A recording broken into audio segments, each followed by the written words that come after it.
This is Stephanie, your host. Welcome to Spring Break Road Trip Chapter 8, which is The Gambler Spirit.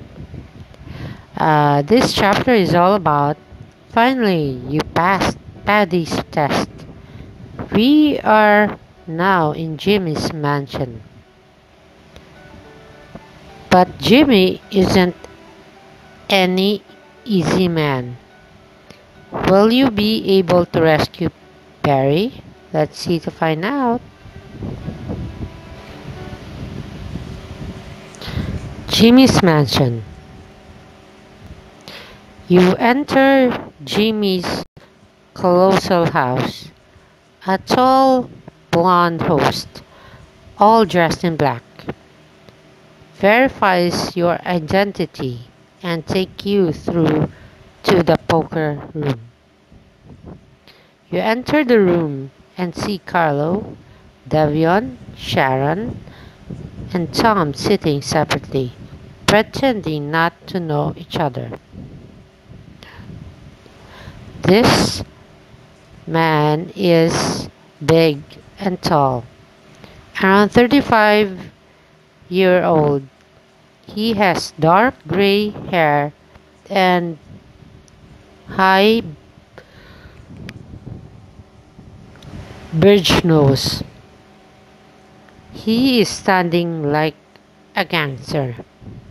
He's wearing a checkered flannel shirt and a big pair of sunglasses. He doesn't get up but wave at you. You wave back and then look at everyone around the table. Hi, everyone. I'm Marie. Great. Let's get started. A tall, skinny man steps forward, the cut card, and start dealing. You nervously look around and they look at their cards in your hand. You widen your eyes as you realize your hand is not a good one. Tom kicks your leg under the table. Don't react with your eyes. It's a clear tell. Trust me. 2 hours later, Jimmy has a huge stack of chips in front of him. It's clearly he's been winning everyone's money. I almost feel as if I should apologize for winning all of your money. He laughs and makes eye contact with everyone around the table as if challenging them. Trust me, the game isn't rigged. I'm just very good. Jimmy laughs out loud again, and Tom tries to join in to be polite. The question is, are you guys too scared to keep playing? Silent.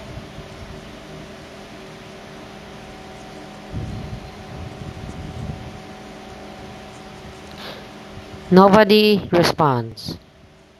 Oh, I mean, you're free to leave.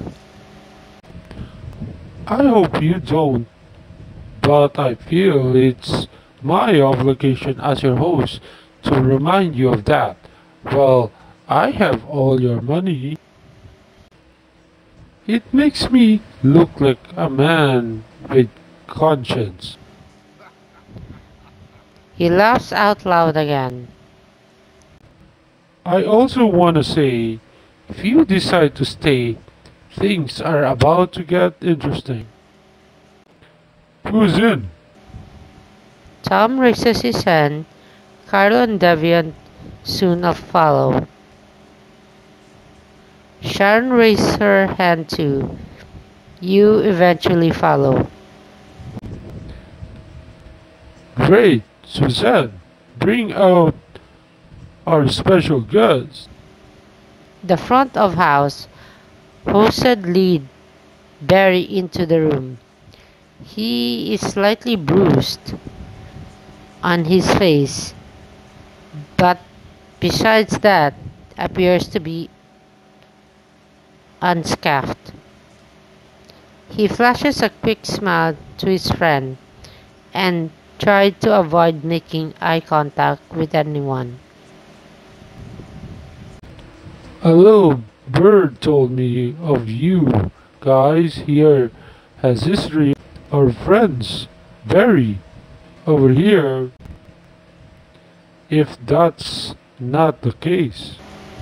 If any one of these people are willing to invest in you, well then Barry will find himself in a bit of a situation.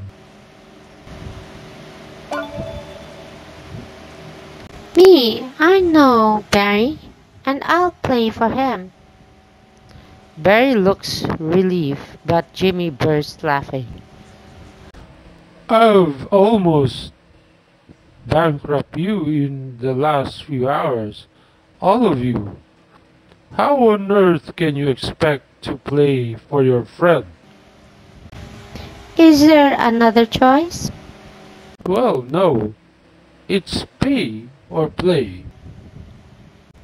Well, there's your answer. Yes, but how do I know you're good for it? Unlike your sneaky, chubby little friend over here. You open coach bag with huge stacks of cash from the roulette winning. I hate flashing cash like this, but you pushed me. The rest in my room is in the bank. If you must know all my financial habits. No need to get sneaky. I just need to protect myself from another situation like the one with your friend. Is that enough small task, Alta? Can we get down to business? I like it. I like it.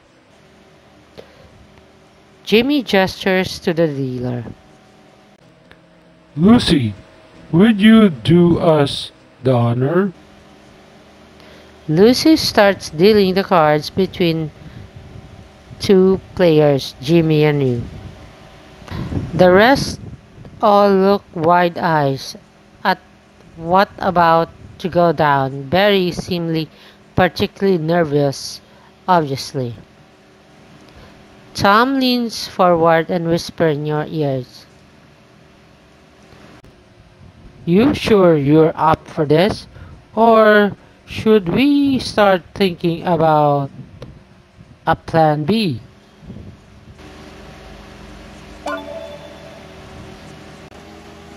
I know what I'm doing. Don't worry. Stop risking our cover by talking too much. Tom sits back in his chair. Jimmy looks at his card and then he looks up and smiles at Barry. Your heart must be pounding like a rock hammer. Barry forces a fake smile and looks back at the table. 1 hour later. The tension is almost overflowing. Jimmy still has a big stack of chips than you. You look up from his card and takes off his sunglasses for the first time. I raise you another 50 and I throw in your friend. Yes, look at him. Study me. Try to find a tell. You think I'm bluffing? Jimmy eyes suddenly divert as he tries to refocus. You slip a smile. I raise another 100. Jimmy eyes dart around the room and then back at you. Jimmy pushes his cards forward onto the table. Tom can't contain his surprise. You folding. Jimmy slaps the table. Quiet, please. Jimmy reveals his hand. A two pair. He looks smug and tries hard to remain confident. You keep a poker face.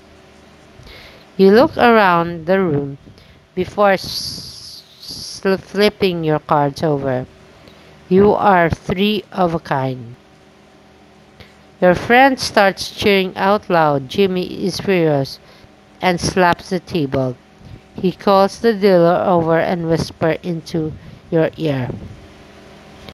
Not bad. How about would you like to double that? Tom jumps up, but you immediately gives him the evil eye and make sure that he stays out of it. No thanks. I'll just take my chubby friend and be on my way. Oh, and my winnings. Oh, well then. I'm a man of my word. Jimmy taps Barry on his shoulder. You're free to go, big guy. Barry looks around to see if there are still guards around. He gets up and hugs you. Marie, before you go, how did you know? Jimmy gestures his cards. I'm a professional player. Everyone leans in closer to hear what you have to say. Mm, I'm gonna be honest, so don't get angry, okay? I'm a grown man. I can handle some constructive criticism. Okay, so the first thing is, and I don't know if it is a habit or if it was just tonight, but you are almost unbeatable at first. But after you win a few times, it seems as though you can't suppress your excitement or ego or whatever. Are you making strange choices? Then you have a tell. A tell? Yes, your eyes move up and your left, which means you are assessing the creative side of your brain. People eyes naturally do that when they lie or create something in the moment. Marie is a psychology major. Oh, Well, you said you can handle the truth. go on. So you lost the game when you took off your sunglasses. Jimmy tries to reflect on that moment. He nods. You tried to externalize your pleasure and dominance as mean to intimidate me. At that moment, I realized you were not focused on game, but on your grand plan. Jimmy seems blown away. Poker or most game and life. Maybe she should pick up a minor in philosophy.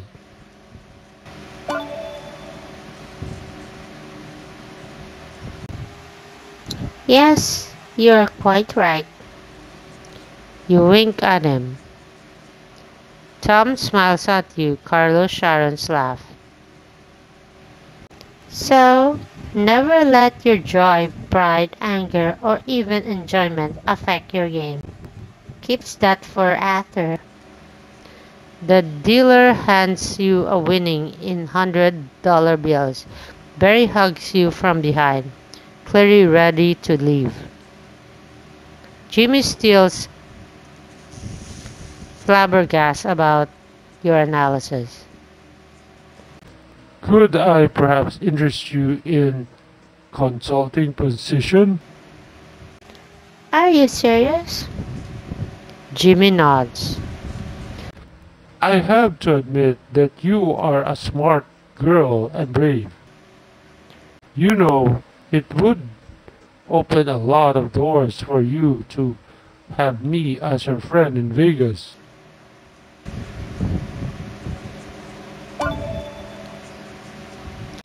I'm sorry, but no. But first you hurt and imprison my friend, and then you basically hold him for ransom. You'll never see me or my friends again, if I can help it. Jeez Louise, relax. It's just business. Don't take everything so personal. Barry and you started making your way to the exit. Ask your friend. We treat him like a guest in a way. Keep going, let's go. Well, I still owe you one. You can find me anytime if you get into trouble. And miss, I hope you'll reconsider that consulting position. You look at Jimmy. Even though he is evil, he is at least honest. Your friends are waiting for you. You decide to go. Coffee couch. You, Barry, Tom, and Sharon sit on the couch in the cafe. The cafe is closed, but it's the same floor as the hotel lobby. It's a good place to see everyone entering the hotel. You and your friends look exhausted but happy. Carlo and Devian enters. Carlo hugs Barry and start crying. I thought I wasn't gonna see you again ever.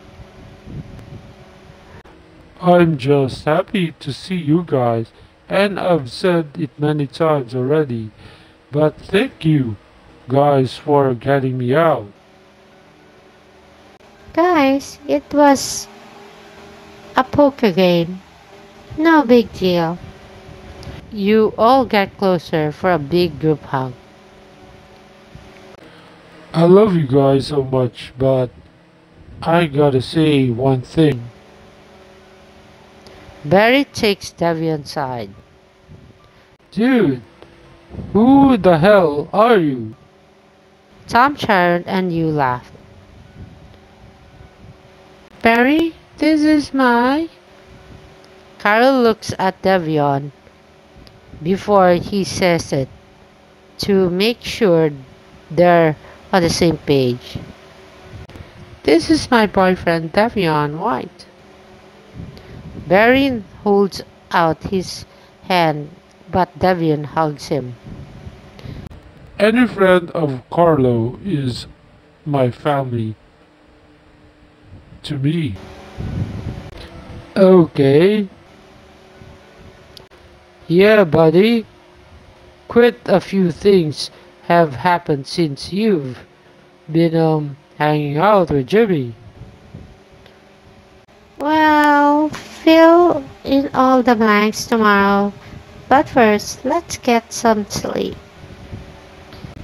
And anyone who dares to wake me up before noon, you will live to see the next one of us messing up. Dark way of putting it, but understood. Tom whispered in your ear. I'm sure you agree. We have to talk. Tom, I'm tired. I want to rest first. Please, Marie. Tom's eyes are so bright as he looks at me so intently, as if I am the only one in his heart. Okay, I'll just take this one. Promise him.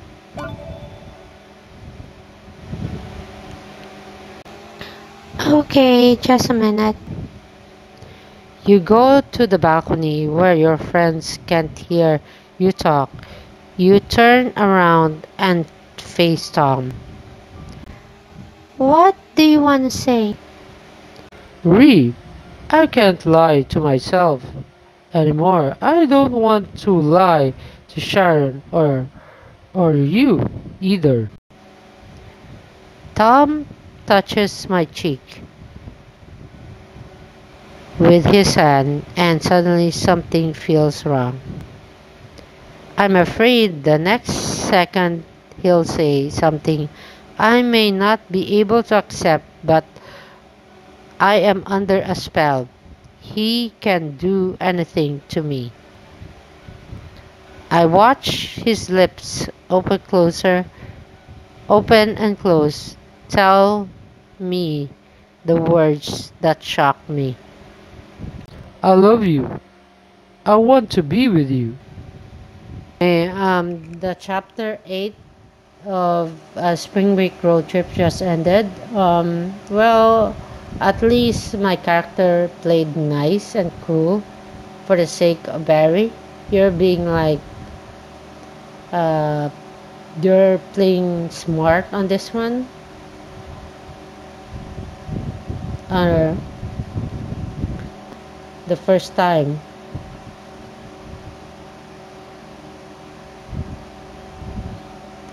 After you won the first time, uh,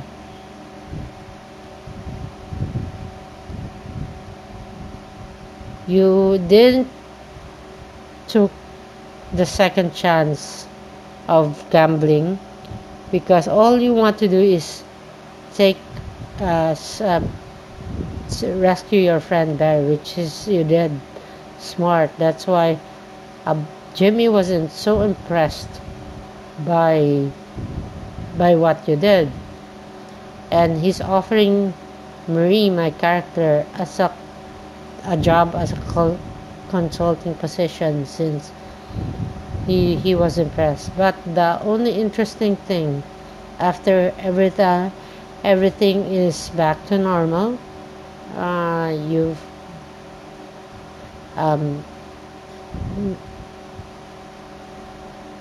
you can't avoid Tom about his being so want to speak to you alone. So you finally did and allowed him to speak what's on his mind. And now he's confessing that, but uh, it's an awkward thing because back in the coffee shop, Sharon's your best friend too. So I don't know what I'm gonna be on the next move, or what I don't know when. What is what would Marie do? It's like let's just find out in the next chapter what's gonna be the next situation. Thank you guys for watching my video. Please do like, make comments, and subscribe. The subscribe button is on the lower right side of the screen. Thank you and have a good day.